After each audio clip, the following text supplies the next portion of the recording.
perspektif tradisional dan konservatif. Aku ingin menukik lebih dalam.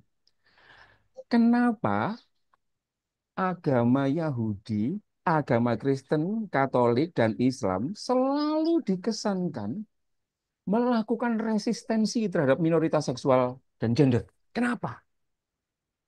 Sebenarnya ini tidak ada urusannya teologi. Urusannya itu politik keagamaan saja.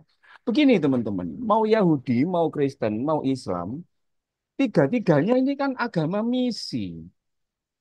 Kalau mau agak kasar itu kan agama yang iya seperti partai politik.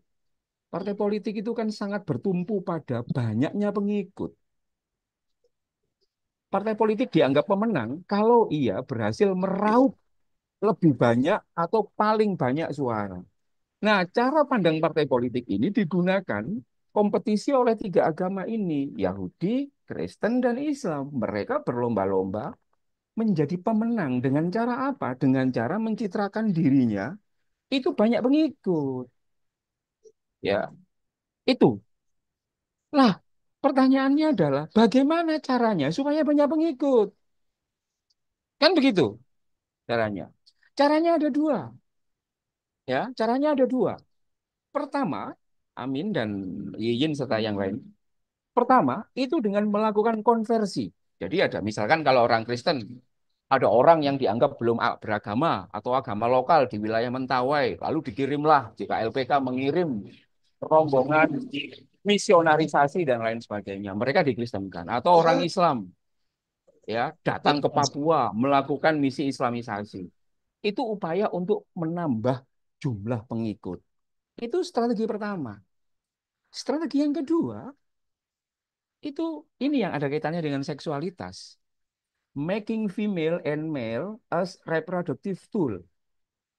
Jadi agama-agama ini benar-benar memastikan para pengikutnya, mau laki dan mau perempuan, jantan atau betina, itu benar-benar sebagai tools untuk reproduksi. Kau harus beranak pinak, kau harus kawin. Bayangkan kalau kamu kawin, Kristen sama Kristen kawin, anaknya banyak, ya kakaknya nanti nambah banyak. Kemudian jumlah orang Kristennya juga banyak. Itu juga berlaku di Islam. Ya, makanya konsep reproduksi itu menjadi core utama yang akan selalu dijaga agar supaya tidak diintervensi, terutama oleh Katolik dan juga oleh Islam. Seperti itu. Jadi doktrinnya. Lah, strategi yang tadi itu, yang memastikan soal reproduksi itu, akan terganggu secara signifikan kalau orang laki-laki atau orang perempuan itu tidak hetero, gitu kan. Sekarang bayangkan misalkan ya kalau ada orang Kristen ya udah ganteng, pinter dan lain sebagainya, tetapi dia ternyata tidak suka dengan perempuan, berarti kan dia tidak beranak pinak.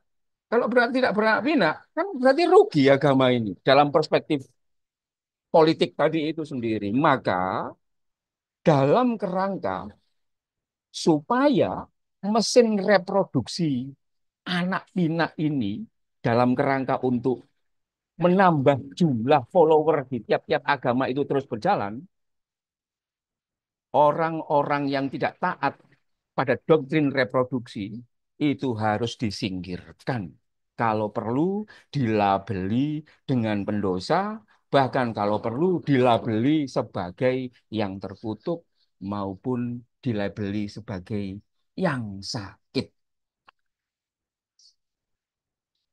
Jahatnya agama-agama politik agama seperti ini, mereka membawa Tuhan masuk di arena ini untuk membenarkan hal ini.